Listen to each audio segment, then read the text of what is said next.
My Jen Rez. Yifta Rontal stated that Israel could have already finished the war against Hamas if, in the beginning, it had begun its assault in the southern Gaza Strip.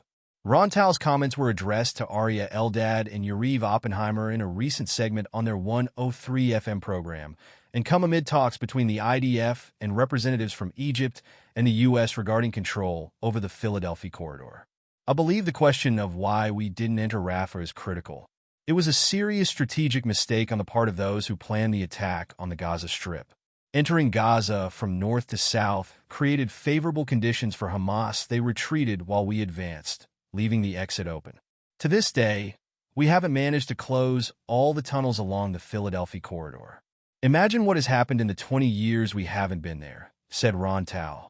Rontal emphasized that the military was in great shock on October 7th.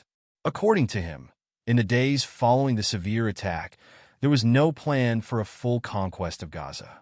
The plan that was executed was rushed, with many mistakes made due to the trauma of October 7th, Rontal noted, adding that if we had entered Rafah on the first day or the first week, the war would have ended within a month.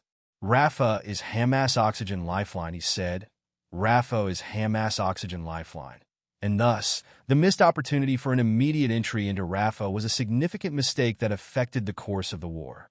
Rontal warned that Rafah's open status gives Hamas a critical advantage, requiring immediate and strategic action to prevent the terrorist organization from continuing to rearm and reorganize.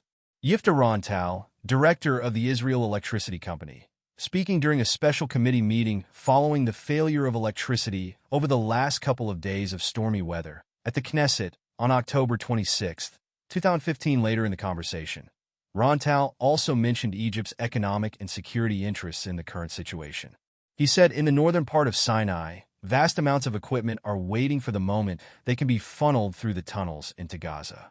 Egypt has an interest not only in assisting Hamas, but also an economic interest that stretches all the way to Cairo.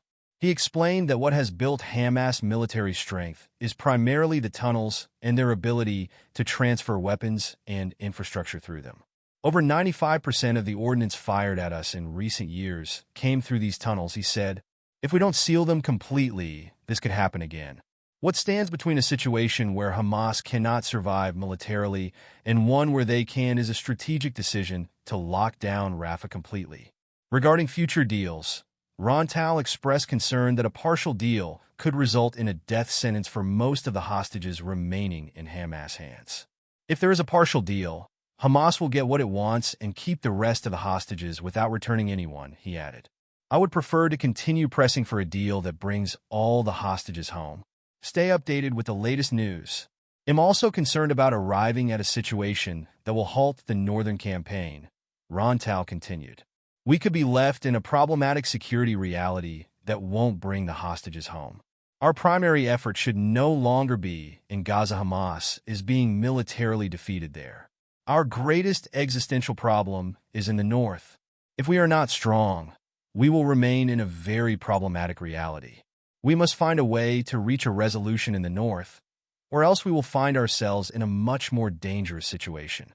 This is an article from the Jerusalem Post at August 23, 2024.